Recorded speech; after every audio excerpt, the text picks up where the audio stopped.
Now we'd like to hear from John Sano, who has been at the CIA working on the issues of intelligence gathering.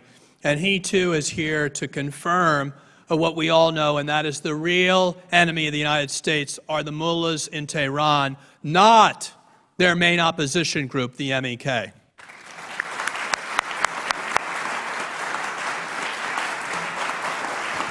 Thank you. Thank you, Mr. Kennedy. I want to start off by not necessarily repeating anything that I can't call them colleagues because I'm in awe of their presence, but a lot of what they said echoes true in my statements.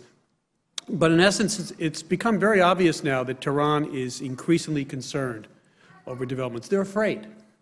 The mullahs are now afraid, more so now than they have been over the past several years. And it's not because they're afraid of maintaining or protecting their nuclear program. I mean, there's going to be negotiations next week with the UN Security Council plus Germany to talk about this. They're confident. They know they can get through this. They've done it before. What they're really afraid of is the threat to the continued existence of their regime, of their rule. And who poses that biggest threat? It's the MEK.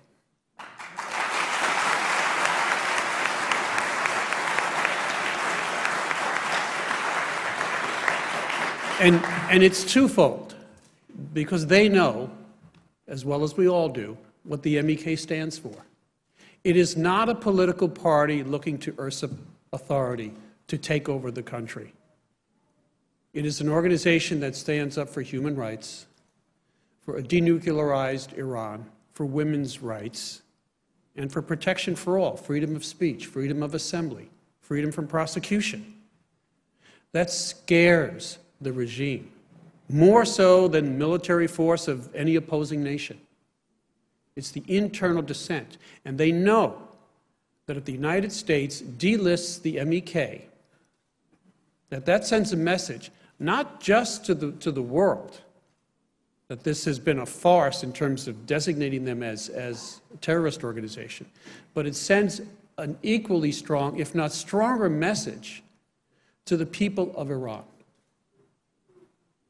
That democracy stands for something, that human rights stands for something, and that the future of the country is moving in a positive fashion. It may not happen as quickly as we all would like, but that's the message delisting the MEK will send to the mullahs. That's what they're afraid of. Now, we've talked a lot on the panel here about, information that is being put out there that's completely false. That, in one point several months ago, or about almost a year ago, there were statements coming out of the regime that said that the Camp Ashraf harbored female suicide bombers, and that there were plots being developed within the camp to bring down U.S. airliners. It's very hard to prove a negative, but we should expect no less from a regime that treats their own people in such a poor fashion, from leaders of their country that even deny the Holocaust had ever occurred. So we can expect no less from these type of individuals. But again, they remain very scared. Now, you've also probably seen comments from both Iraqi and Iranian news reports that said that they've already discovered some weapons at Camp Ashraf. And I won't go into the details in terms of the inspections that were done. General Phillips did an excellent job in terms of, providing details on the depths to which the U.S. military took to ensure that the camp had been disarmed. But what I did find interesting was a statement that was made by then 4th Infantry Division Commander General Odierno, who's now the U.S. Army Chief of Staff. And he said, in a statement released on June 18, 2003, quote, "We have taken all small arms and all heavy equipment. They had about 10,000 small arms, and they had about 2,200 pieces of equipment, to include 300 tanks, 250 armored personnel carriers, and about 250 artillery pieces. And we disarmed all of that equipment." Now, again, as other members of the panel have stated, if you're being attacked and you have these secret caches of weapons stored somewhere, you're going to use them to protect yourself. And yes, they have a couple of knives And the Iraqi government has even commented that, yes, our soldiers were attacked with knives. I'm sure we all feel very bad for them over that. The individual organization that is presenting these myths and fallacies, and in fact is the core to this sort of terrorist-run regime, is an organization that I have some experience in dealing with. That's the Iranian Ministry of Intelligence and Security. They're not only shrewd and clever, they are evil. I've dealt with them face to face, particularly in the Middle East. And they are a ruthless bunch. And the only thing that they understand is if you are as ruthless or perceived to be more ruthless than they are. They understand force. They will mistake, at every instance, kindness and concern on our part as weakness, as a vulnerability. And they will attempt to exploit that. It is no different now than it was back in '97 when we started to talk to them about their nuclear program. And they said, oh, we've got concerns about the MEK. And the U.S. government, trying to appease them to see if there was an opening, certainly understandable to a degree and within limits, listed the MEK. Again, as the panelists pointed out, for purely political reasons. Now, that was 1997. Here we are, 2012. And it's deja vu all over again. It's happening just as it happened back then. They rattle their sabers. They threaten, nuclear proliferation. And they say, well, if you keep the MEK there. And as was pointed out in the Wall Street Journal article, some diplomats are concerned that if we delist the MEK, that might anger the mullahs in Tehran. I say it's time to make them angry.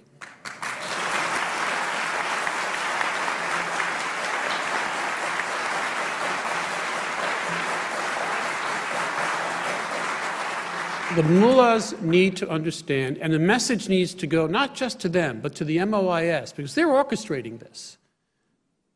All these false allegations are being put out there are basically what we call in the intelligence field disinformation. It is very easy to do. I practiced it for decades when I was overseas. It is very easy to plant stories.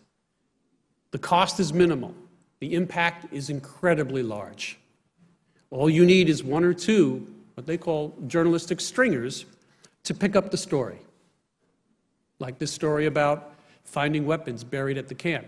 I will guarantee you there will be more stories about weapons found in the camp over the next few weeks. And I think as General Phillips and I were talking earlier, all you need to do is bring in a backhoe, dig a ditch, drop a container in there filled with weapons, cover it up, then invite in your camera crews and say, look at what we found. How do you disprove that? Now, they are clever, they are evil, they have good training, they have good experience. But again, the MOIS plays to the needs and the desires of the mullahs. The mullahs are not intelligence professionals. They're barely politicians. So what they're going to do is simply put out the word through the MOIS, this is our desire, this is what we want. What is their primary desire? It is to maintain their rule, their autocratic rule.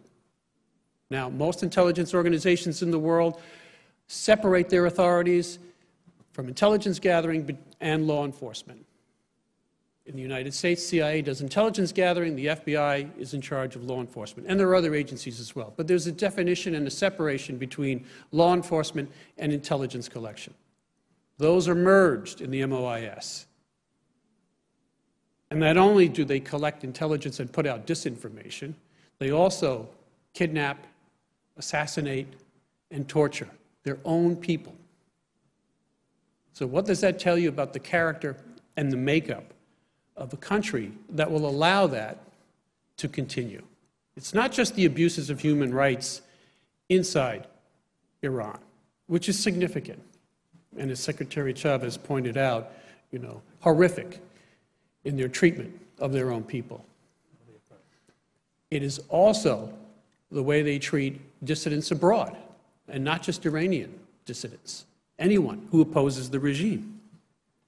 So it's important to understand that while the negotiations are very important to the Iranians, to the mullahs, they care less about their nuclear program because they know they'll be able to continue it in some shape or form over the years. And unless there are, and I agree the sanctions are working to a degree, but what they're deeply concerned about is maintaining their control. We are again going back to what we did in 1997. We are appeasing a dictatorship. Appeasement does not work with dictators. It never has, and it never will. It is time for the United States to finally and resolutely do the right thing. Do not continue to play into the hands of the mullahs. Do not continue to sacrifice the health and lives of the innocent and law-abiding residents of Camps Ashraf and Liberty. Do not allow this travesty of justice to continue. Stand up against the Tehran regime. Stand up for the residents of Camp Ashraf and Liberty. And stand up for the MEK. Thank you.